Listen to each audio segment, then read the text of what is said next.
Good morning, dear students. Today we are going to start a new lesson, Water or Water. Let me tell you an interesting story about water. Water is essential for being alive.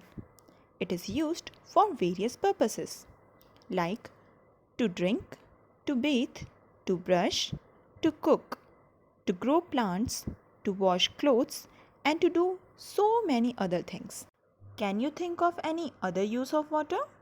Yes, we can use a little water for painting.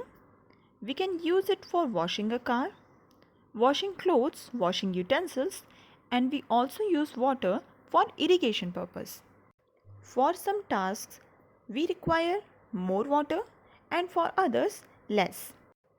We use a lot of water while bathing, but only a little water while drinking. Almost an entire bucket of water is emptied while washing the house, but only a glass full of water is sufficient to knead a dough, right? Children, have you ever wondered where does water come from? Think yourself. Let me tell you some example of water sources. We have river, pond, lake, waterfall, canal, well, tube well, tap, tank, hot water spring, sea, and many more. India is a big country. A lot of rivers flow through it. Can you name some? Let me tell you: Ganga, Yamuna, Satluj, Kaveri, Brahmaputra, and Narmada. Do you know about 70% of earth is covered with water, out of which only 2.5% is suitable for drinking? On the surface of earth, water is found in rivers, ponds, sea, etc. Water is also found below the surface of earth, which is extracted through pumps, wells, tube wells, etc. Water is the foundation of life. Human beings, animals, or plants, no one can stay alive without it. That is why it is important that not a single drop of water be wasted. As you are a small kid, so what can you do at your level? Never leave a tap open around you. If a tap is leaking, make sure you get it mended. You can also do the rainwater harvesting. It can be employed to collect and store rainwater that can be used in the times of scarcity. Can you also think some means to save water? Water is unique. It doesn't have a form or shape of its own. It takes the shape of vessel you pour it into, like a pitcher, a surahi, a bucket, a mug or a lota, a bottle or a glass. There can also be two vessels which look different in shape but hold the same amount of water. Let us do an experiment now.